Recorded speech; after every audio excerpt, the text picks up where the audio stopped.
जल्दी से रिज्वाइन कर दो। ओके, शुरू करें अपनी क्लास। ठीक है, तो जैसा कि मैं अभी आप सभी को बता रहा था कि आज से हम लोग चैप्टर नंबर 2 पढ़ेंगे, पॉलिनोमियल। और ऐसा बिल्कुल नहीं है पॉलिनोमियल मतलब बहुपद, मतलब सिर्फ बहुपद ही नहीं पढ़ेंगे। बहुपद पढ़ने के लिए जितने भी बेसिक कंसेप्ट हमको पहले से पता होने चाहिए, छोटे छोटे जो भी कंसेप्ट है वो सारी चीज हमको कवर करेंगे। कुछ कंसेप्ट आपने 6, 7, 8 क्लास में भी पढ़ रखा है, जो या तो आपने मिस कर दिया, भूल गए हो, या काफी ज्यादा समय हो जाने के कारण कुछ चीजें आप भूल चुके हो। ठीक है, तो वो सारी चीजें भी रिवीजन करेंगे। ठीक है, ध्यान से सुनना। अच्छा, एक बार मैं पोल सेक्शन के बारे में बता दे रहा हूँ जल्दी से, क्योंकि काफी दिनों के बाद क्लास हो रही है ना। तो पोल सेक्शन में आंसर कैसे करूँ? जब भी मैं बोलूंगा पोल सेक्शन में आंसर करना, उस वक्त आपका चैट बंद रहेगा, माइक नहीं ऑन करना है। माइक ऑन करके बिल्कुल आंसर दे देना है। आपको क्या करना है, 3 डॉट पर क्लिक करना है। उसके बाद इस एक्टिविटी पे क्लिक करोगे, वन पोल एक्टिव पे क्लिक करोगे, जो भी क्वेश्चन का नंबर दिखेगा ABCD में क्लिक करने के बाद, मान लो बी सही लगता है तो बी पे क्लिक करके इस वोट पर क्लिक कर दो। ठीक है, जैसे ही वोट पर क्लिक करोगे आपका आंसर सबमिट हो जाएगा। ठीक है, ऐसे पता भी आप सभी को है ना, काफी दिनों से क्लास कर रहे हो, फिर से बैक करके वापस से मेन स्क्रीन पर आ जाते हो, है ना। चलिए, तो बहुपद में जो हमारा पहला कंसेप्ट है वो है न्यूमेरिकल एक्सप्रेशन, यानी अंकगणितीय व्यंजक। सबसे पहले देखते हैं अंकगणितीय व्यंजक या न्यूमेरिकल एक्सप्रेशन का डेफिनेशन क्या है। ठीक है, क्या कहता है, तो वो क्या लिखा गया आपके स्क्रीन पर, जहां संख्याओं के साथ सिर्फ संक्रियाएं होती है उसे अंकगणितीय व्यंजक कहते हैं। संक्रिया का मतलब क्या होता है, जो भी मैथमेटिक्स में हम लोग टूल्स यूज करते हैं या कैलकुलेशन के लिए यूज करते हैं, सिंबल्स, प्लस, माइनस, गुना या भाग, इन सभी को क्या कहते हैं, संक्रिया, मैथमेटिकल ऑपरेशन। तो सिंपली आपको इतना याद रखना, याद क्या रखना है, सिंपली ऐसे याद रखिएगा कि अगर सर कभी कुछ संख्याएं लिखी गई हो हमारे सामने और इन संख्याओं को आपस में प्लस का साइन, माइनस का साइन, गुना का साइन या डिवीजन का साइन, जोड़ घटाव गुना भाग के साइन के द्वारा आपस में कनेक्ट किया गया, उनको जोड़ा गया हो, तो ऐसे वाले को क्या कहते हैं, अंकगणितीय व्यंजक कहते हैं। जैसे कि उदाहरण 1 को देखें, उदाहरण 1 में 2 क्या है, आप बोलोगे सर 2 एक संख्या है, 5 भी एक संख्या है, मतलब दोनों नंबर है, और इन दोनों नंबर के बीच में कैसा साइन है, प्लस का साइन है, मतलब जोड़ का साइन। तो आप बोलोगे सर ये क्या है, ये हमारे पास एक अंकगणितीय एक्सप्रेशन है, यानी व्यंजक है। समझ में आया अंकगणितीय व्यंजक क्या होता है, बताइए। दूसरे वाले उदाहरण को अगर मैं देखूं, तो दूसरे वाले उदाहरण में देखिएगा, आपको 33 एक नंबर है, 7 एक नंबर है, 5 एक नंबर है और 2 भी एक नंबर है, सभी के सभी क्या है, एक संख्या। इन संख्याओं के बीच में क्या है, माइनस का साइन, फिर गुना का साइन, फिर प्लस का साइन। तो ये संख्याएं आपस में जोड़ घटाव गुना या भाग, भाग यहाँ पर नहीं दिख रहा है इस वाले एग्जांपल में, लेकिन भाग के जोड़ घटाव गुना के द्वारा आपस में जोड़े गए, कनेक्टेड है। तो आप बोलोगे सर यह वाला भी जो है वो अंकगणितीय व्यंजक है, सिर्फ और सिर्फ संख्याएं हैं, जोड़ घटाव गुना भाग के बाद। ठीक है, तो आप बताओ तीसरा वाला जो उदाहरण लिखा गया है, ये हमारा अंकगणितीय व्यंजक है या नहीं, यस या नो, ये आपको बताना। ये जो तीसरा उदाहरण आपके सामने लिखा गया है, क्या ये अंकगणितीय व्यंजक है या नहीं है, चैट में आंसर दीजिए। नहीं, सरिता कह रही है नहीं, क्यों नहीं है,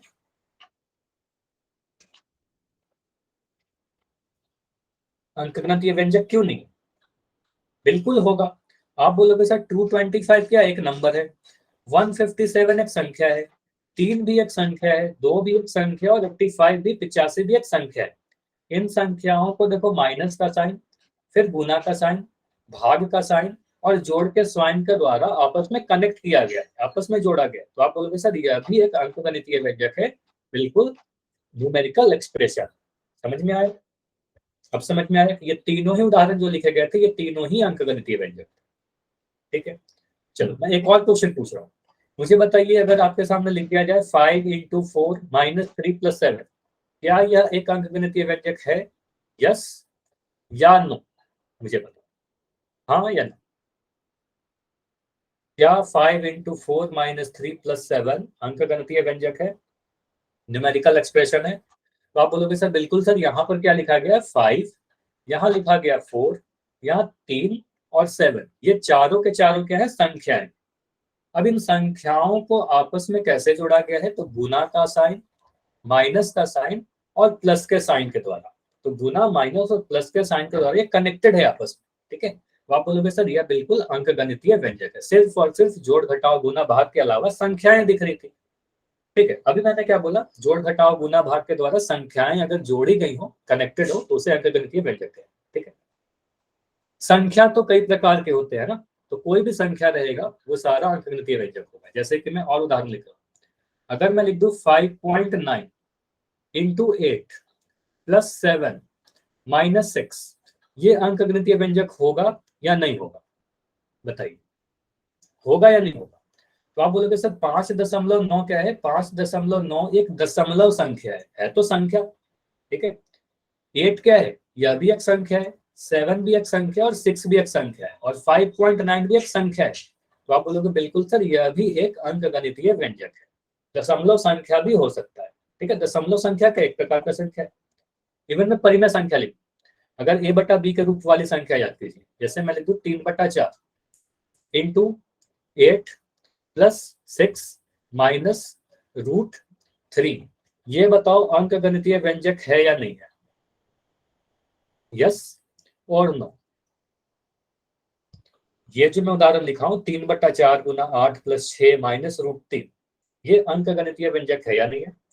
तो बिल्कुल यहाँ पर हम लोग क्या कहेंगे, सर में क्या दिख रहा है, 3/4 एक परिमेय संख्या है तो संख्या, मैंने क्या बोला, सिर्फ संख्या और जोड़ घटाव गुना भाग। तो 3/4 एक संख्या है, फिर गुना का साइन है, फिर 8 है, यह भी एक संख्या है, फिर प्लस का साइन है, 6 भी एक संख्या है, और √3 भी एक संख्या है। कैसा संख्या है, अपरिमेय संख्या, इर्रेशनल नंबर, लेकिन है संख्या। तो आप बोलोगे सर यह भी एक अंकगणितीय व्यंजक है। समझ में आया। तो कोई भी किसी भी प्रकार की संख्या लिखी रहेगी वो अंकगणितीय व्यंजक में ही आएगी। समझ में आया। अब मैं कोई भी नंबर लिखूं, कोई भी एक्सप्रेशन लिखूं, तो आप देख के बता दोगे अंकगणितीय व्यंजक है या नहीं है, ठीक है। तो एक और मुझे बताइए, यहां पर अगर मैं ऐसे लिख दूं 2 का स्क्वायर माइनस 5 इंटू ब्रैकेट में लिख रहा हूं 7 इंटू 8 माइनस 9 का घन 3 डिवाइडेड बाई 5/3, ये अंकगणितीय व्यंजक है या नहीं है, यस या नो। बस हाँ या ना में उत्तर देना है, और बहुत ज्यादा समय नहीं लगेगा, बहुत सिंपल सा क्वेश्चन। बिल्कुल, अब सभी का आंसर सही आ रहा है ना। आप बोलोगे सर 2 का स्क्वायर लिखने का मतलब क्या है, 2 का वर्ग भी एक संख्या है ना, 2 का वर्ग करने का मतलब ये 4 है। तो आप बोलोगे सर यहाँ पर जितने भी टर्म्स लिखे हैं, 2 का स्क्वायर एक संख्या है, 5 एक नंबर है, संख्या है, 7 एक संख्या है, 8 संख्या है, 9 का क्यूब भी एक संख्या है, उसका वैल्यू 729 हो जाएगा, और 5/3 भी एक संख्या है, परिमेय संख्या है। और इन सभी संख्याओं को जोड़ घटाव या गुना भाग के द्वारा जोड़ा गया है, या फिर ब्रैकेट भी लगाया गया है, तो ये भी संख्या में आएगा, है ना। तो बोलेंगे यह भी एक अंकगणितीय व्यंजक है। बिल्कुल सही, यह भी अंकगणितीय व्यंजक है। चलिए अब मुझे बताइए, अगर मैं ऐसे लिखूं,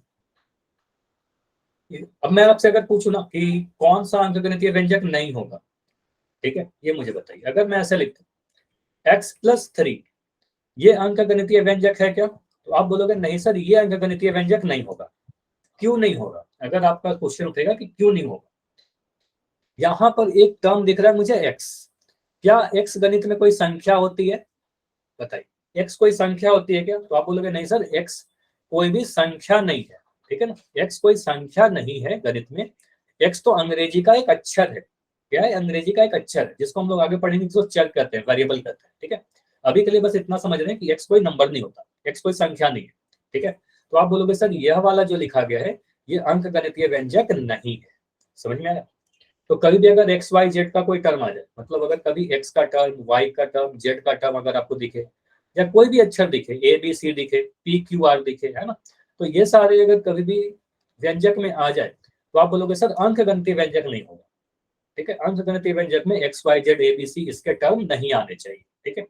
तो मुझे बताइए, अगर मैं ऐसे लिख दूं 3x+9, ये अंकगणितीय व्यंजक है या नहीं है, यस और नो।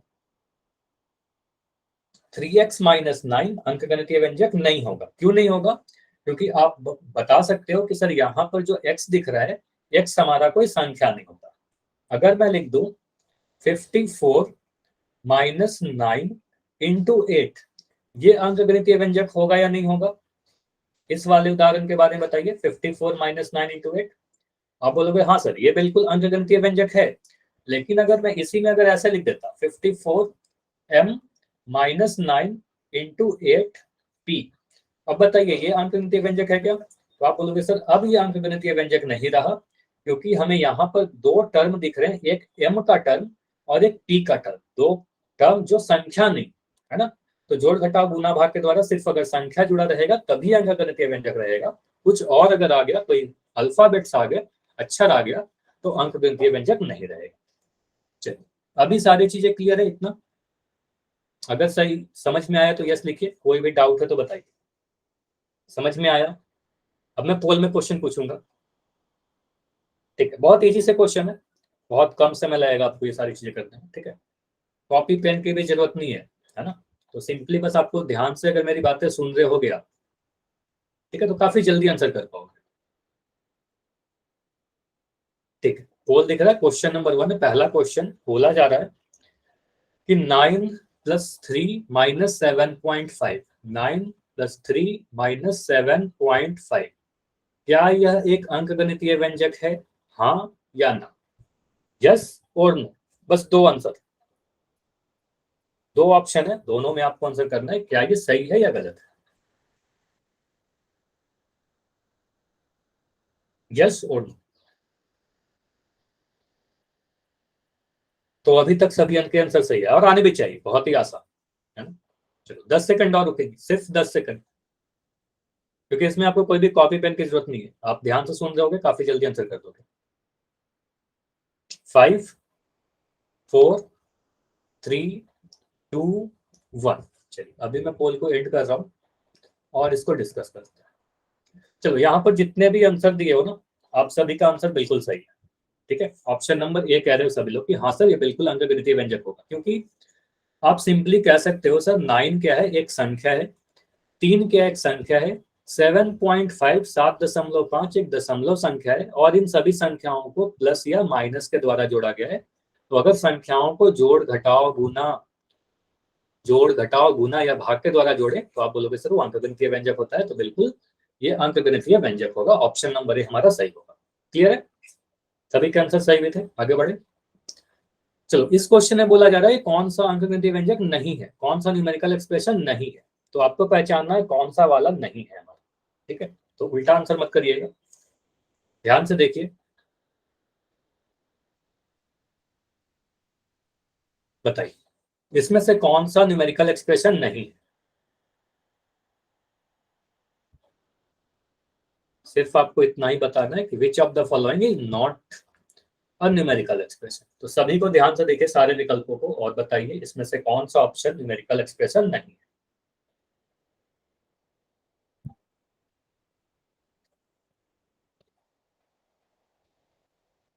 अगर सिर्फ संख्याएं हैं तो अंकगणितीय व्यंजक होगा, संख्याओं के अलावा अगर कुछ अल्फाबेट्स आ जाता है तो अंकगणितीय व्यंजक नहीं होगा, ये बताया ना।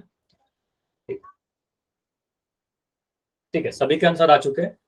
अभी मैं इसको एंड कर रहा हूं और इसको डिस्कस करता हूं। यहाँ पर मेरे पास क्या दिया गया है, निम्नलिखित में कौन सा अंकगणितीय व्यंजक नहीं, which of the following not, है ना, कौन सा नहीं। अगर मैं सभी ऑप्शन को ध्यान से देखो, या तो आपको सीधे सीधे आंसर दिख रहा होगा ऑप्शन डी, है ना, सभी के आंसर आ रहे थे, या मैं अगर पहले वाले ऑप्शन को देखो तो आप बोलोगे सर ऑप्शन ए में क्या लिखा गया है, 278 171 और 7, तो ये सारे के सारे क्या है, संख्या है। इन संख्याओं को माइनस का साइन, गुना का साइन या फिर माइनस के साइन के द्वारा जोड़ा गया, तो यह बिल्कुल अंकगणितीय व्यंजक होगा। और हमसे पूछा है कौन सा नहीं है, तो ऑप्शन नंबर ए हमारा उत्तर नहीं हो सकता। ऑप्शन बी को अगर मैं देखूं तो फिर से हमें दिख रहा है कि यहाँ पर सिर्फ और सिर्फ संख्याएं लिखी गई हैं, उनको आपस में जोड़ा गया है जोड़ घटाव गुना भाग से, तो आप बोलोगे सर यह भी अंकगणितीय व्यंजक होगा, इसलिए हमारा उत्तर नहीं हो सकता। ऑप्शन सी भी, यहाँ पर देखो 2 का वर्ग लिखा गया, तो 2 का वर्ग कहने का मतलब ये 4 है, 5 का वर्ग कहने का मतलब 25 है, मतलब है तो ये दोनों संख्या, है कि नहीं? तो आप बोलोगे सर यहाँ पर संख्या ही है, ये दोनों भी संख्या और 17 भी संख्या, इन संख्याओं को जोड़ा गया है माइनस के द्वारा, तो यह भी एक अंकगणितीय व्यंजक होगा और ये हमारा उत्तर नहीं हो सकता। और हमें आंसर साफ दिख रहा था, ऑप्शन नंबर डी सही उत्तर होगा। क्यों, कोई बता सकता है कि ऑप्शन डी क्यों आंसर है हमारा? क्योंकि यहाँ पर मुझे एक टर्म दिख रहा है वाई, और वाई क्या है, बिल्कुल सही बोल रहे हो, ठीक है, प्रिंस के नाम से जो बच्चे। तो y क्या है, हमारे पास एक ऐसा टर्म है जो संख्या को नहीं दिखा रहा है ना, ये कोई संख्या नहीं होती। तो अगर ये संख्या नहीं है, y है, y आ गया, इसे चर कहते हैं, आगे देखेंगे। तो आप बोलोगे सर ये हमारा अंकगणितीय व्यंजक नहीं है और इसीलिए हमारा ये उत्तर सही उत्तर होगा। क्लियर है, इतना क्लियर है, बताइए, ये समझ में आया कि ऑप्शन डी हमारा सही उत्तर होगा। ऐसे सभी के आंसर सही भी थे आप सभी के। ठीक, आगे बढ़े अगले कंसेप्ट पे। देख, तो जो अगला कंसेप्ट है हमारा, अचर यानी कांस्टेंट, दूसरा चाहिए चर यानी वेरिएबल। दो टाइप के टर्म आपके सामने आते हैं, अचर और चर, कांस्टेंट एंड वेरिएबल, पता भी होगी आप सभी को। तो मैथमेटिक्स में क्या होता है, हम लोग कुछ सिंबल का यूज करते हैं, है ना, कुछ सिंबल का यूज करते हैं, यानी कह सकते हो प्रतीक या कुछ चिन्हों का यूज करते हैं। अब इन चिन्ह के मान हो सकता है फिक्स हो या फिक्स नहीं हो, मतलब स्थिर हो या स्थिर नहीं हो, उन्हीं के बेसिस पे इनको अचर या चर कहते हैं। जैसे कि अगर मैं दोनों को बताऊं, अचर क्या होता है, चर क्या होता है, तो मैंने क्या बोला, कुछ सिंबल हमारे पास होते हैं मैथमेटिक्स में, मतलब कुछ चिन्ह होता है। अब इन चिन्हों का मान हो सकता है कि स्थिर हो, स्थिर कहने का मतलब उसका मान हो सकता है कि फिक्स्ड हो, या हो सकता है कि उनका मान फिक्स्ड नहीं हो। ठीक है, फिक्स नहीं। तो अगर उसका मान फिक्स रहेगा तो उनको हम लोग अचर कहेंगे यानी कांस्टेंट कहेंगे। अगर उन चिन्हों के मान फिक्स नहीं रहेंगे तो उनको हम लोग चर कहेंगे यानी वेरिएबल कहेंगे। वेरिएबल का मतलब वैरी करना यानी बदलना। ठीक है, जिनका मान फिक्स नहीं। जैसे मैं लिख रहा हूँ, कोई भी संख्या लिख दो, अगर मैं एक सिंबल यूज कर रहा हूँ ऐसे, तो इस सिंबल को देख के आप बता दोगे सर ये तो 2 है ना। अगर मैं एक सिंबल ऐसे लिख दूं तो आप बोलोगे सर ये सिंबल क्या है, ये तो 5 है ना। तो ये है एक प्रकार का सिंबल, एक चिन्ह है, संख्या है ना। तो जितने भी संख्याओं के लिए हम लोग चिन्ह यूज करते हैं, तो ये सारे क्या है, जितने भी संख्या है ये सारे अचर आ जाए। ठीक है, तो ये क्या होगा, अचर है, इसका मान फिक्स है, 2 का मान फिक्स है, 5 का मान फिक्स है। या फिर मैं लिख दूं -8, तो यह भी एक अचर है, -8 का वैल्यू फिक्स है। मैं लिख दूं 3/4, तो जितने भी प्रकार के संख्याएं आपने पढ़ा है, 1.8 है ना, 1.89, तो दशमलव संख्या लिख दिया, परिमेय संख्या लिख दिया, अपरिमेय संख्या लिख दिया, पॉजिटिव नंबर लिख दिया, नेगेटिव नंबर लिख दिया। तो जितनी भी संख्याएं आपके पास हैं, जितनी भी प्रकार, ठीक है, वो सारे के सारे संख्या क्या हो जाएंगे, वो सारे के सारे संख्या अचर होंगे यानी कांस्टेंट होंगे। ये क्लियर है, जितने भी संख्याएं होंगे वो सारे अचर होंगे, वो सारे कांस्टेंट होंगे, चाहे वो कैसी भी संख्या हो। अगर मैं वेरिएबल की बात करूं तो मैथमेटिक्स में या कहो अलजेब्रा में, जब आप बीजगणित पढ़ते हो तो बीजगणित में कई बार एक्स वाई जेड देखते हो, या फार्मूला आप लोग याद करते हो, एक्स प्लस वाई का whole square, x square plus y square plus 2xy, याद किया ना आप सभी, जब रिवीजन करवा रहा था एग्जाम के लिए तो वहां पर भी बताया था, काफी फार्मूला है ना। कई बार आप लिखते हो 2x प्लस 3y, तो वहां पर जो एक्स वाई आर, जो अंग्रेजी के अल्फाबेट हम लोग यूज करते हैं, मान लो एक्स को ले लिया, एक्स क्या है, अंग्रेजी का अक्षर है।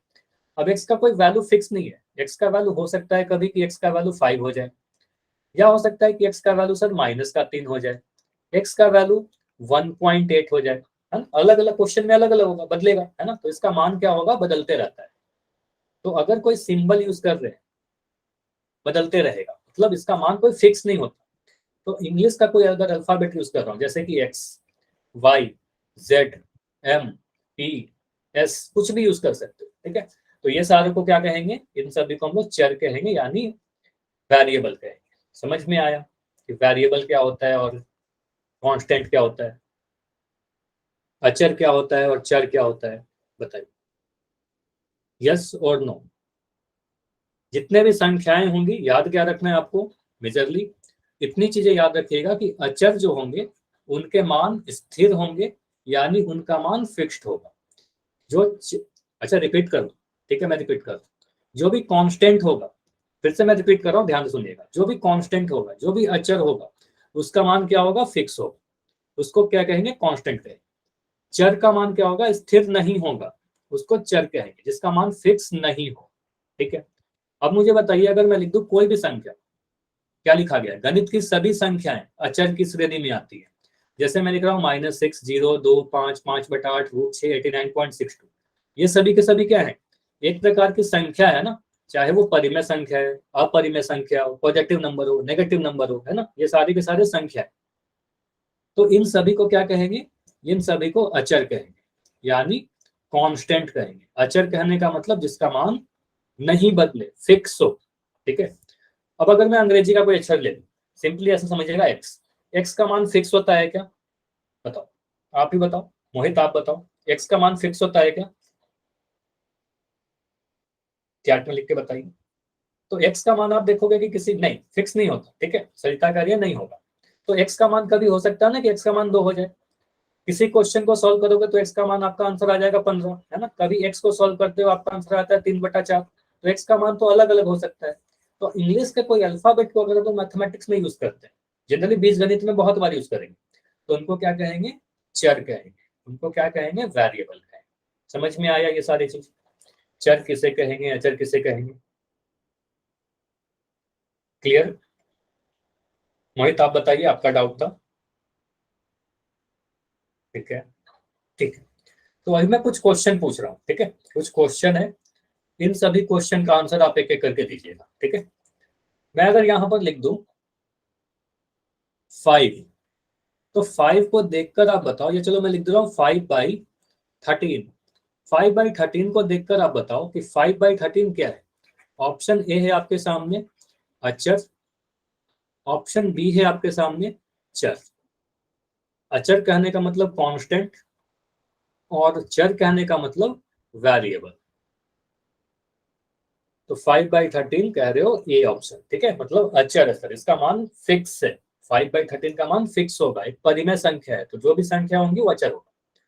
अगर मैं लिख दूं, चलो ये तो ठीक है कि इसका मान जो होगा, इसका जो आंसर होगा हमारा, वो आप कह रहे हो सर ऑप्शन नंबर ए होगा, ठीक है, ये गलत होगा, चलिए। अगर मैं लिख दूं पी, पी का वैल्यू बताइए, पी क्या है?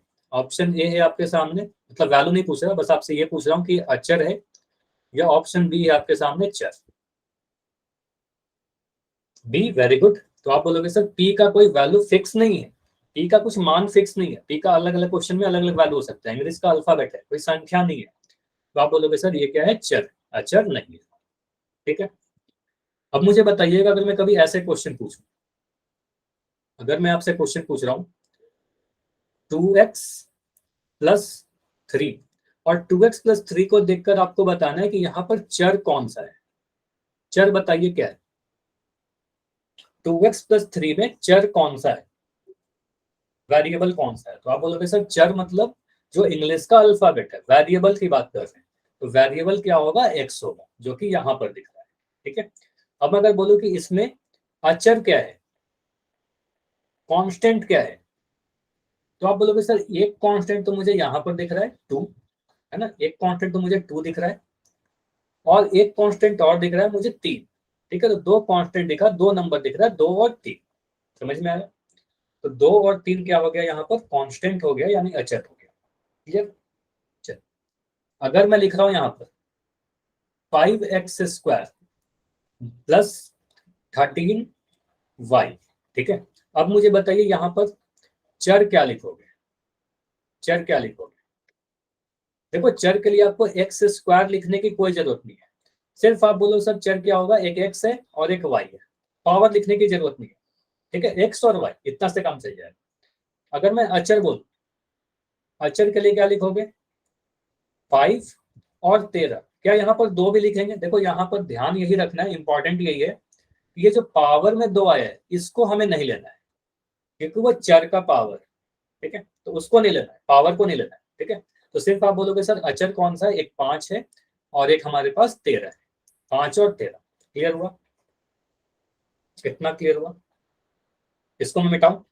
ठीक है, और मैं कुछ क्वेश्चन पूछ लेता हूँ। ठीक है, चलो मैं अगर लिख रहा हूं यहाँ पर 13x⁻³ + 8/7x², ठीक है, या x² के जगह पर मैं क्या कर रहा हूं, कुछ और वेरिएबल लिख रहा हूं, ठीक है, m का पावर 5, ठीक है। अब मैं आपसे पूछ रहा हूं कि यहां पर मुझे बताइए चर क्या है, वेरिएबल कौन कौन सा है, चर बताइए। चर x और m, सिर्फ x नहीं लिखना है, बोलोगे सर x भी है और एक m भी है, x और m दो चर। और यहां पर अगर मैं आपसे पूछूं अचर क्या क्या, अचर क्या है, कांस्टेंट क्या है, तो एक कांस्टेंट तो आप बोलोगे सर 13, है ना, इसमें तो कोई डाउट नहीं होगा 13, ठीक है। मैं 3 भी लिखूं क्या, मुझे बताइए। जो ऊपर में 3 लिखा हुआ है पावर में, 3 लिखा जाएगा या नहीं लिखा जाएगा? यस या नो? 3 होगा नहीं, ठीक है, वेरी गुड। आप बोलोगे सर 3 5 को नहीं लिखेंगे, जो पावर है उसको नहीं लिखेंगे। दूसरा जो अचर है वो हमारे पास 8/7, ये ध्यान दीजिएगा। आप 8,7 नहीं लिखोगे, ऐसा लिखोगे तो गलत होगा। आप 8/7 लिखोगे, है ना। बोलोगे सर 8/7 एक अपने आप में ही एक संख्या है, एक परिमेय संख्या है, तो एक 13 हो गया, एक 8/7। क्लियर है? मुझे बताइए, एक हो गया हमारे पास 13, एक हो गया हमारे पास 8/7। क्लियर? अब मैं आपसे क्वेश्चन पूछ रहा हूं, 4 ऑप्शन दे रहा हूं, ए बी सी डी।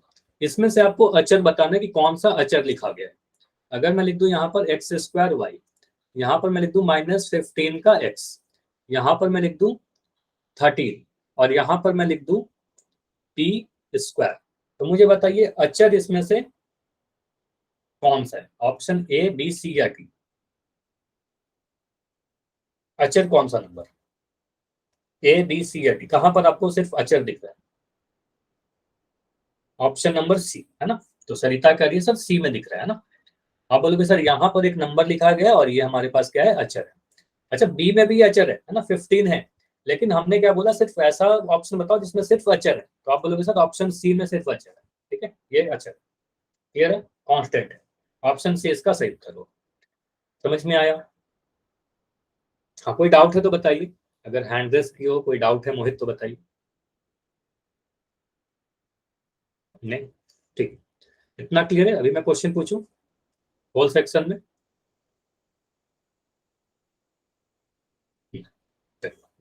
तो पहला क्वेश्चन है, यहाँ पर बस स्टेटमेंट को ध्यान से पढ़ना है और आपको बताना है यस या नो में सिर्फ 2 ही ऑप्शन है, सही है या गलत। यहाँ पर बोला गया कि y जो है ये अचर है। अगर आपको लगता है कि ये सही है, बस ये पूछ रहा है y अचर है क्या, हाँ या ना, ठीक है। तो y कांस्टेंट है, हाँ या ना, बस आपको हाँ पोल या ऑन ना कर में दो करना। सर। बस पोल ऑन कर रहा हूँ।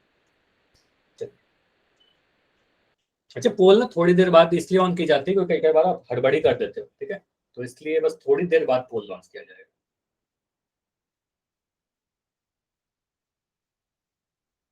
आंसर कीजिए। और इन सभी क्वेश्चन का आंसर करने में कितना समय लगेगा? सिर्फ 5-6 सेकंड लगने चाहिए।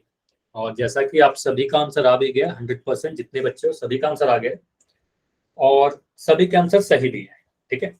चलो, तो अभी मैं पोल को एंड कर रहा हूँ और इसको समझते। अच्छा, सभी का आंसर सही है, मतलब ये तो क्लियर है आपका कि y को आप क्या बोलोगे सर, y तो हमारे पास एक चर है ना। y के बारे में अगर मैं आपसे पूछूं कि y क्या है, तो आप बोलोगे सर y एक चर है, यानी y कोई संख्या नहीं है ना, y का मान बदलते रहेगा, वेरिएबल है, ठीक है। तो y चर है यानी वेरिएबल है। तो आपका जो स्टेटमेंट लिखा गया है क्वेश्चन में कि y अचर है, ये स्टेटमेंट क्या है? ये गलत स्टेटमेंट है ना, ये गलत है। और गलत है तो हम क्या कहेंगे, बिल्कुल नहीं, y अचर नहीं है ना, जो आप सभी का आंसर था, हर एक बच्चे का आंसर था ऑप्शन नंबर बी। क्लियर है? आगे बढ़े ना। चलिए, बहुत आसान सा क्वेश्चन था। अब यहाँ पर बोला गया है कि एक्सप्रेशन लिखा गया है m+3, और इसमें बोला गया है कि इसमें से कांस्टेंट बताइए मुझे, m+3 में अचर कौन सा है? m+3 में अचर यानी कांस्टेंट कौन सा है? m3 या m+3 या इसमें से कोई? नन ऑफ m+3 में अचर को पहचानना है, ठीक है। और काफी कम समय दूंगा क्योंकि काफी आसान से क्वेश्चन है ये सारे। तो 10 सेकंड और, ऐसे मैक्सिमम आंसर आ चुके हैं, 10 सेकंड और। 5 4 3 2 1। अभी मैं पोल को एंड कर रहा हूँ, समझते हैं। कोई भी डाउट हो तो बता। बोला क्या गया है, m+3 में अचर बताइए। तो यहाँ पर मुझे दिख रहा है कि m क्या है, एक अल्फाबेट है, एक अंग्रेजी का अक्षर है जो कि चर होगा, है ना। 3 क्या है? 3 एक संख्या है, और जितनी भी संख्याएं होती है वो अचर होती है ना। तो आप बोलोगे सर 3 क्या है हमारे पास, अचर है, यानी एक संख्या है, ठीक है। तो संख्याओं को ही हम लोग अचर कहते हैं, तो ऑप्शन नंबर 20 क्वेश्चन का सही उत्तर होगा। क्लियर है? जो कि सभी के आंसर थे, सभी के आंसर सही थे, 100% जितने बच्चे थे सभी का आंसर आया, ठीक है, और सही आया। क्वेश्चन 5 है आपके सामने, 2y प्लस 3z लिखा गया है, 2y प्लस 3z, और 2y प्लस 3z में आपको फिर से बताना है कि अचर कौन सा है। ठीक है, फिर से बहुत इजी सा क्वेश्चन है, ट्राई कीजिए, पोल सेक्शन में आंसर दीजिए। अगर ध्यान से सुने होगे तो काफी जल्दी आंसर कर पाओगे। ठीक है, सभी ऑप्शन को बस देखना है, आपके पास आंसर तैयार है। ठीक है, कुछ भी आपको सॉल्व करने की जरूरत नहीं है। 2y प्लस 3z में अचर को पहचानना है। एक आंसर और रहता है, एक बच्चे का और आंसर रहता है, आंसर कीजिए। 5 सेकंड और, 5 4। अच्छा, ऐसा मत किया करो कि एक क्वेश्चन का आप आंसर कर रहे हो, एक का नहीं कर रहे हो। देखो अभी भी एक बच्चा है जिसका आंसर नहीं आया। ठीक है, जबकि आपने पिछले क्वेश्चन का आंसर किया था। ठीक है, तो आंसर कर दिया करो सारे क्वेश्चन का। 5 4 3 2 1। चलिए अभी मैं पोल को एंड कर रहा हूं और इसको समझते हैं। यहां लिखा गया है 2y प्लस 3z। अब अगर अचर को पहचानने के लिए बोला जा रहा है, यानी कांस्टेंट को पहचानने के लिए बोला जा रहा है। कांस्टेंट क्या होगा? जो संख्या लिखी गई है जिसका मान फिक्स होता है। तो आप बोलोगे सर एक तो हमें 2 दिख रहा है यहाँ पर, और यहाँ पर 3 दिख रहा है, तो 2y प्लस 3z में 2 और 3, 2 और 3, ये दोनों क्या है? अचर कहलाएंगे, है ना। ये दोनों अचर है हमारे पास, यानी कांस्टेंट। तो कहां पर दिखा गया है? ऑप्शन नंबर सी में दिख रहा है ना, ऑप्शन सी में दिख रहा है 2 और 3। समझ में आया? बताइए, क्लियर है? आगे बढ़े, चर अचर पहचान लोगे? ठीक है, चलो अगला बताइए। अगर मैं बोल रहा हूं कि क्या y एक चर है, हाँ या ना? क्वेश्चन को पढ़िए, बस आपसे इतना ही पूछा जा रहा है, क्या y एक चर है। अभी बिल्कुल इसका उल्टा क्वेश्चन पूछा था, सेम क्वेश्चन था, मैंने वहां पर इस क्वेश्चन का आंसर भी बता दिया एक तरीके से, है ना। इसका आंसर भी बता ही दिया। ठीक है, तो इस क्वेश्चन को करने में तो बिल्कुल समय नहीं लगना चाहिए, और आंसर आ भी गए। वेरी गुड, ठीक है, वेरी गुड। तो 5 सेकंड में पोल एंड करेंगे। 5 4 3 2 1। ठीक, इतना ही समय लगेगा ये सारे क्वेश्चन को करने में, कुछ भी इसमें टफ है नहीं। बस सिंपली आपको बस ये देखना है कि चर कौन सा है, अचर कौन सा है, चर है या नहीं है। ठीक है, तो आप बोलोगे सर वाई क्या है? एक अंग्रेजी का अक्षर है जिसका मान बदल सकता है, कुछ फिक्स मान नहीं है, इसका वैल्यू स्थिर नहीं होगा, तो इसको क्या कहेंगे? इसको हम चर के कैटेगरी में रखेंगे, यानी इसको हम लोग वेरिएबल कहेंगे। ठीक है, जहां पर भी वाई लिखा रहेगा तो उसको हम लोग वेरिएबल कहेंगे। तो ये बिल्कुल एक वेरिएबल है, और बोला भी गया कि वाई एक चर है, तो बिल्कुल हाँ, इसका आंसर सही होगा, हाँ वाई एक चर है।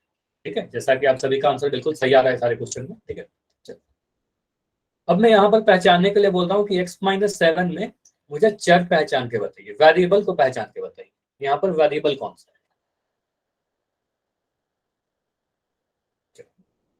क्वेश्चन 7 में आपसे पूछा जा रहा है कि यहाँ पर वेरिएबल कौन सा है, x7 या x-7 या नन ऑफ देम, इनमें से कोई नहीं।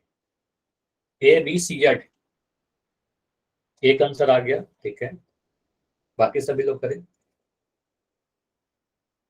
10 सेकंड और रुक रहे, सभी का आंसर आ गया, तो अभी मैं पोल को एंड कर रहा हूँ। अच्छा, एक बच्चा आ गया जिसका आंसर दिया है, 5 सेकंड और मत लो। ठीक है, जल्दी से आंसर करो। 5 4 3 2 1। चलिए अभी मैं पोल को एंड कर रहा हूँ, समझते हैं इसको। तो x-7 में अगर आपसे पूछा जा रहा है चर कौन सा है, तो चर क्या होगा? जो इंग्लिश का अल्फाबेट है ना, जिसका मान बदल सकता है। तो आप बोलोगे सर यहाँ पर मुझे क्या दिख रहा है? x जो है ये इंग्लिश का अल्फाबेट दिख रहा है, और x ही हमारा चर होगा। ठीक है, x हमारा चर होगा इस क्वेश्चन में, तो ऑप्शन नंबर ए सभी लोगों ने आंसर। ठीक है, ऑप्शन ए सही हो। बी के बारे में अगर मैं बोलूँ कि 7 क्या है, तो 7 को बोलोगे सर ये तो हमारे पास अचर है ना, और ये चर और अचर का मिक्स किया गया है ना, चर और अचर को माइनस के द्वारा जोड़ा गया है ऑप्शन नंबर सी। तो ऑप्शन नंबर ए हमारा इस क्वेश्चन का सही उत्तर होगा। क्लियर है? बताइए। ठीक है, चलिए अगला क्वेश्चन कीजिए। 2y² 2y का वर्ग लिख दिया, -3z का पावर 3 लिख दिया। अब यहां पर आपको पहचानना है कि चर कौन सा है, वेरिएबल कौन सा है। ठीक है, चलिए बोल अभी दिखेगा आपको, चलो अभी पोल दिख रहा होगा। तो 2y² - 3z का घन में चर कौन कौन सा है? जितने भी चर है सभी को पहचानना है, सभी ऑप्शन को ध्यान से देखिए। क्या 2y है, 3z है, 2, 3 है, या फिर y कॉमा z। ठीक है, आंसर आ गया, वेरी गुड। तो पिछले 4-5 क्वेश्चन में जितने भी क्वेश्चन मैंने पूछे उसमें से सभी का आंसर सभी का सही था। ठीक है, चलिए इस क्वेश्चन को मैं अभी एंड कर रहा हूँ, इस पोल को, और इसको डिस्कस करते हैं। ऐसे सभी का आंसर सही है, तो ये बिल्कुल क्लियर बात है कि आपको ये सारी चीजें पता चल रही है। चर कौन सा होगा, तो आप बोलोगे सर जो भी अंग्रेजी का अल्फाबेट है, अगेन मैं रिपीट कर रहा हूँ, तो ये वाई और ये जेड। तो वाई और जेड, यहाँ पर ध्यान क्या रखना था कि आपको सिर्फ वाई जेड लिख दोगे आपका आंसर आ जाएगा, है ना। आपको ऐसा लिखने की जरूरत नहीं है कि सर वाई का वर्ग और जेड का क्यूब, ऐसा लिखने की कोई जरूरत नहीं है। सिर्फ और सिर्फ आप वाई जेड लिखोगे आपका आंसर है। ठीक है, वाई और जेड क्या है हमारे पास, चर है यानी वेरिएबल है। क्लियर है, ऑप्शन नंबर डी इस क्वेश्चन का सही उत्तर होगा, जो कि सभी का आंसर भी था। बताइए, इतना क्लियर है, समझ में आ गई सारी चीजें। चर अचर पहचान लोगे, वेरिएबल कांस्टेंट पर पहचान लोगे। ठीक, अगर मैं आपसे पूछूं कि एक x square plus 2xy plus y square, ऐसा फॉर्मूला आप सभी ने देखा है ना, x square plus 2xy plus y square, x plus y का होल स्क्वायर। अगर मैं यहाँ पर आपसे पूछूं एक लास्ट क्वेश्चन कि मुझे बताइए यहाँ पर चर कौन कौन से हैं, चर क्या क्या है यहाँ पर। एक्स वाई लिखने की जरूरत नहीं है, आप बोलोगे सर एक्स कॉमा वाई, है ना, एक्स एंड वाई, एक्स और वाई। ठीक है, अगर मैं यहाँ पर अचर पूछूं, अचर क्या है, तो अचर बोलोगे सर एक नंबर यहाँ पर मुझे दिख रहा है 2, तो आप बोलोगे सर 2xy। इस पावर के चलते नहीं बोला, ये ध्यान दीजिएगा, इस पावर के चलते नहीं बोला, पावर तो कुछ भी रहता फिर भी नहीं लेते। यहाँ पर जो 2 दिख रहा है बीच में, इसके कारण मैं क्या कह रहा हूँ कि बीच में 2 जो दिख रहा है उसके कारण अचर हमारा 2 हो जाएगा। ठीक है, तो अचर 2 है, कॉन्स्टेंट 2। अगला कंसेप्ट बढ़े, आगे पढ़े। देखो अगला जो कंसेप्ट है हमारा बीजीय व्यंजक। अभी थोड़ी देर पहले हम लोग कौन सा व्यंजक पढ़ रहे थे, अंक गणितीय व्यंजक, वो न्यूमेरिकल एक्सप्रेशन था। फिर से व्यंजक आया, लेकिन इस बार अलजेब्राइक एक्सप्रेशन आया। आप लोग अलजेब्रा पढ़ते हो ना, बीजगणित, बहुपद जो आपका चैप्टर आता है वो एक यूनिट में आता है, अलजेब्रा है ना, बीजगणित। तो बीजगणित में क्या होता है, चर भी होगा अचर भी होगा। जैसे कि कई बार आप लिखा देखोगे 2x प्लस 3y, है ना, इसका होल स्क्वायर, या फिर x प्लस वाई का होल स्क्वायर, है ना। तो इस टाइप के ये सारे टर्म अलजेब्रा में आते हैं, बीजगणित में आते हैं। तो बीजगणितीय व्यंजक क्या होता है, अलजेब्राइक एक्सप्रेशन क्या होता है। पिछले बार याद करो जब मैंने अंकगणितीय व्यंजक पढ़ा रहा था, तो वहां पर मैंने बोला कि सर प्लस माइनस गुना या भाग, इनके द्वारा सिर्फ और सिर्फ क्या जुड़े होने चाहिए, संख्या जुड़ी होनी चाहिए। पिछले बार बोला था अंकगणितीय व्यंजक, वहां पर संख्या कहने का मतलब सिर्फ और सिर्फ अचर टर्म आए थे। पिछले बार सिर्फ अचर आया था, लेकिन इस बार अचर के साथ क्या आ जाएगा, चर भी आ जाएगा। मतलब अगर कभी आपको कुछ ऐसे दिखे कि कुछ टर्म्स चर वाले हैं, वेरिएबल है, कुछ कांस्टेंट टर्म्स हैं, और ये सभी चर और अचर प्लस माइनस गुना भाग के द्वारा आपस में जुड़े गए हैं, तो उनको हम लोग बीजीय व्यंजक कहेंगे। ठीक है, समझ में आया। जैसे कि पहला वाला उदाहरण देखो, ये क्या है y+5। तो y+5 को आप देखोगे तो 5 क्या है, 5 तो हमारे पास कांस्टेंट है, एक अचर है, लेकिन y क्या है, एक चर है। तो इस चर के आ जाने के कारण y+5 को आप बोलोगे सर ये बीज गणितीय व्यंजक है या बीजीय व्यंजक है। समझ में आया, y के कारण हम लोग इसको क्या कर रहे हैं, बीजीय व्यंजक, अलजेब्राइक एक्सप्रेशन। ठीक है, क्योंकि कोई समझ में आया नहीं है, बताइए, ये बीजीय व्यंजक हो। ठीक है, अगर मैं यहाँ पर लिखूं 33z 78f 2s, तो यहाँ पर मुझे कुछ चर दिख रहा है, z f और s। तो z f s के आ जाने की वजह से ये क्या हो जाएगा, बीजीय व्यंजक हो जाएगा। अगर मैं सिर्फ ऐसे लिखता 33 माइनस 78 प्लस 2, तो इसको क्या बोलोगे, इसको हम लोग बोलेंगे अंकगणितीय व्यंजक, जो मैं थोड़ी देर पहले आपको बता रहा था, है ना। इसको कहेंगे अंकगणितीय व्यंजक। समझ में आया। और यही में अगर जेड एफ एस कुछ वेरिएबल भी लगा दी अंकगणितीय व्यंजक में, अगर कहीं पर भी एक भी जगह एक्स वाई जेड का टर्म आ जाए, मतलब चर कहीं पर भी एंटर कर जाएगा, तो उसका मतलब क्या हो जाएगा, वो बीजीय व्यंजक हो जाएगा। बीजगणित में हमेशा एक्स वाई जेड का टर्म्स आ जाएगा। क्लियर हुआ। तो ऑप्शन नंबर, मतलब ये तीसरे वाले उदाहरण को देख के बताओ ये हमारे पास बीजीय व्यंजक है या नहीं। तीसरे उदाहरण को देख के बताओ ये बीजीय व्यंजक है या नहीं। बस यस या नो में आंसर करना है, हाँ या ना। 225y minus 157x divided by 2x plus 85, ये बीजीय व्यंजक है या नहीं, यस और नो। नहीं, क्यों नहीं है मोहित? आपका आंसर है नो। देखो मैं इसको समझा, ठीक है। आप बोलोगे सर यहाँ पर क्या है, 225 एक संख्या है और कुछ वेरिएबल भी दिख रहे हैं, मतलब यहाँ पर कुछ चर भी दिख रहे हैं जैसे कि वाई, एक्स, एक्स है ना, और कुछ अचर भी दिख रहे हैं। मतलब चर और अचर दोनों ही आपस में कनेक्टेड है, अगर ये दोनों ही जोड़ घटाव गुना भाग के द्वारा आपस में कनेक्टेड है ना। तो आप बोलोगे सर इसको हम लोग बीजगणितीय व्यंजक कहेंगे, ठीक है। चर भी आ गया, अचर भी आ गया, क्लियर है। चर अचर दोनों ही कनेक्टेड है आपस में, तो उनको क्या कहेंगे, बीजगणितीय व्यंजक या बीजीय व्यंजक। मुझे बताओ ये वाला जो उदाहरण लिखा गया 5n minus 7x minus Y, क्या यह बीजीय व्यंजक है? यस और नो। तो आप बोलोगे सर यहाँ पर मुझे चर दिख रहा है, चर क्या क्या है, तो n, x और y, ठीक है। अचर क्या है, अचर है हमारे पास 7 और 7, 5 और 7 है ना, 7 और 5। तो आप बोलोगे सर यहाँ पर चर भी है, अचर भी है, तो आप बोलोगे सर ये बीजीय व्यंजक है, ठीक है। बिल्कुल ये बीजीय व्यंजक होगा, समझ में आया? तो यह बीजीय व्यंजक होगा, क्लियर है, समझ में आई बात? हाँ या ना? मुझे बताओ अगर मैं ऐसे लिखूं, ये ध्यान देना, अगर मैं लिख रहा हूं 21 माइनस 3 इंटू 5 प्लस 8, क्या यह बीजीय व्यंजक है? यस या नो? क्या यह बीजीय व्यंजक है? तो प्रिंस करे नहीं, नहीं, ठीक है। तो ये बीजीय व्यंजक नहीं है क्योंकि यहाँ पर कहीं पर भी मुझे चर नहीं दिख रहा, सिर्फ और सिर्फ अचर दिख रहा है ना, सिर्फ कांस्टेंट दिखा। तो आप बोलोगे सर ये बीजीय व्यंजक नहीं है, इसको क्या कहोगे? इसको बोलोगे सर ये अंकगणितीय व्यंजक है, न्यूमेरिकल एक्सप्रेशन। लेकिन अगर मैं ऐसे लिख दूं 21x माइनस 3 इंटू 5 प्लस 8, देखो बस एक जगह पर मैंने x लगाया, ठीक है, सिर्फ एक जगह पर ही x लगाया, और इस x के वजह से क्या हो गया, आप बोलोगे सर एक वेरिएबल आ गया, यहाँ पर क्या आ गया, एक वेरिएबल आ गया, मतलब एक चर आ गया। तो एक चर के आ जाने के कारण आप बोलोगे सर यह एक बीजीय व्यंजक है, समझ में आया? एक भी चर आ जाएगा तो वो बीजीय व्यंजक हो जाएगा, ठीक है। तो आप बोलोगे सर ये वाला बीजीय व्यंजक है, समझ में आई? क्लियर हुआ? बीजीय व्यंजक और अंकगणितीय व्यंजक में क्या अंतर है? बीजीय व्यंजक में चर अचर दोनों ही रहेगा, अंकगणितीय व्यंजक में सिर्फ अचर रहेगा, सिर्फ संख्या रहेगी, क्लियर? हाँ यार, ठीक है। तो मैं कुछ क्वेश्चन दे रहा हूं यहाँ पर,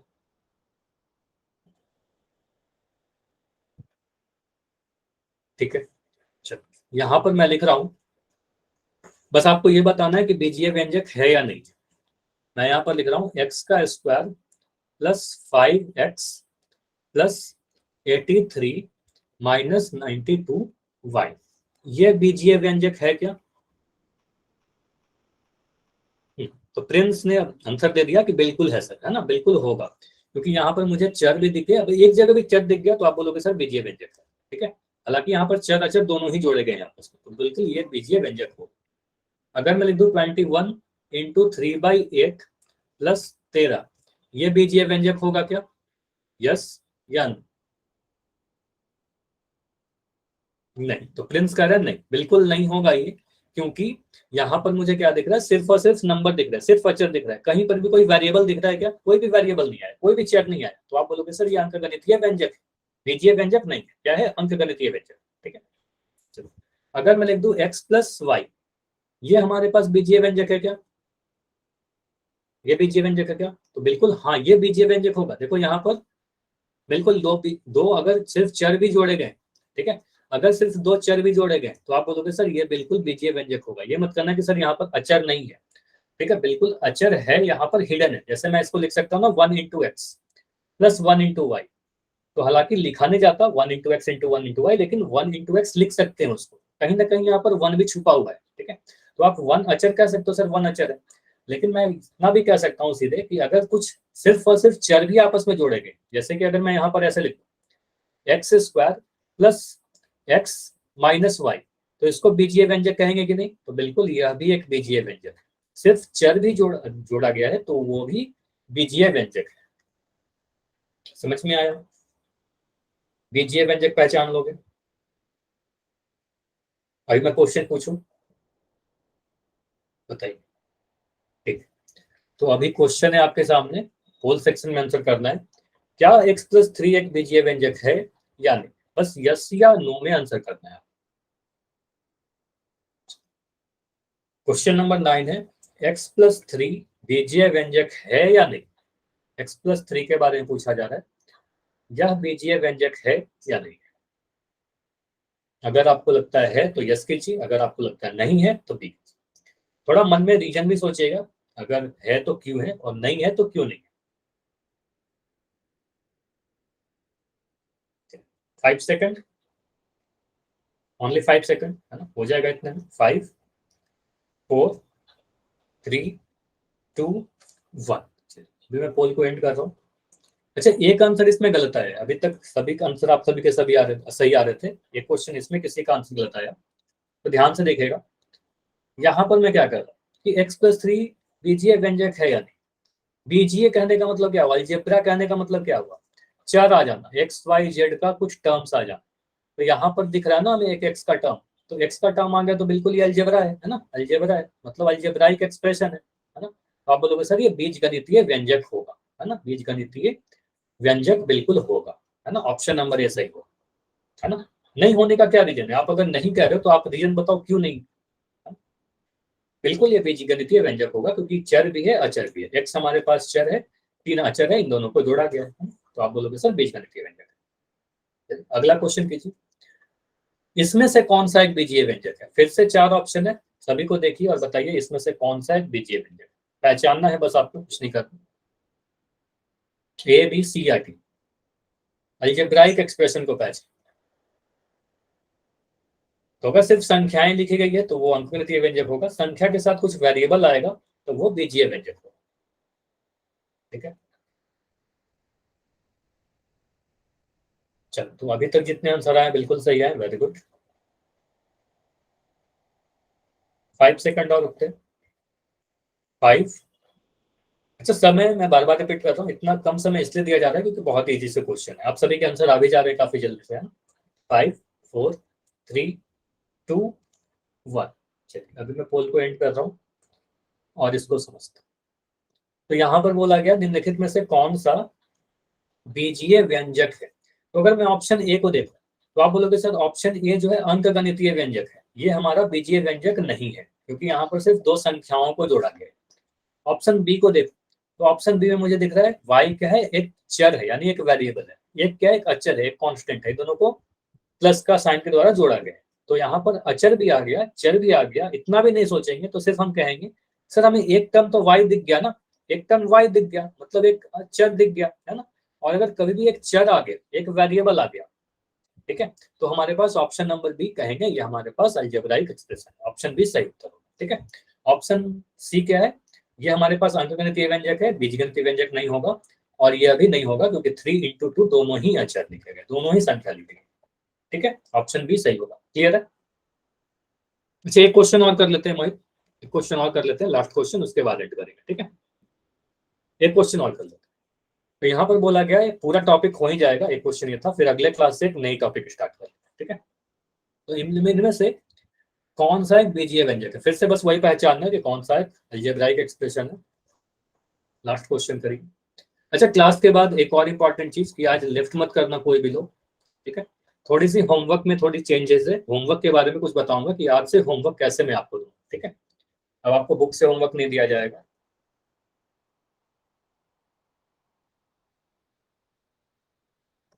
ठीक है, लेफ्ट मत करना, अभी देखो कि कौन सा बीजीय व्यंजक है, इनमें से कौन सा एक बीजीय व्यंजक है।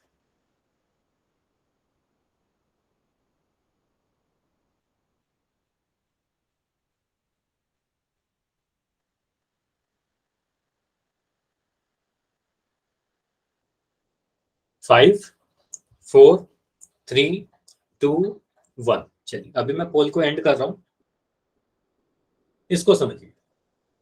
सभी के आंसर सही थे, ऑल ऑफ यू, सभी का आंसर बिल्कुल सही है। ऑप्शन नंबर डी सभी ने कहा है कि सर ऑप्शन डी हमारा इस क्वेश्चन का सही उत्तर होगा, वही बीजीय व्यंजक है। कैसे देखा, तो आप सिंपली बोलोगे सर हमें ऑप्शन डी में चर दिख रहा है, तो कभी भी अगर एक भी चर दिख गया कहीं पर तो आप बोलोगे सर इसे ही बीजीय व्यंजक कहेंगे। ठीक है, तो आप कहोगे ऑप्शन नंबर डी हमारा सही उत्तर हो। बाकी सभी ऑप्शन को देखो, अगर मैं ऑप्शन ए को देख रहा हूँ तो ऑप्शन ए में दिख रहा है 2, 3/5 और 2 है ना, तो ये सारे नंबर्स है, कांस्टेंट है, तो ये हमारा नहीं हो सकता, ये अंकगणितीय व्यंजक है। ऑप्शन बी भी अंकगणितीय व्यंजक है, ये भी अंकगणितीय व्यंजक है, तो ए बी सी में अंकगणितीय व्यंजक अगर पूछा जाता तो आंसर होता। लेकिन हमसे पूछा क्या गया था, बीजगणितीय व्यंजक, अलजेब्राइक एक्सप्रेशन, तो अलजेब्रा में क्या होगा, वेरिएबल होगा। तो आप बोलोगे सर जेड के कारण, जेड एक संख्या नहीं है, जेड एक चर है, इसके कारण ऑप्शन डी हमारा सही उत्तर है। क्लियर है? बताइए, कोई भी डाउट हो तो अभी रुक कर पूछ लेना, ठीक है? अभी कोई भी क्लास लेफ्ट मत करिएगा।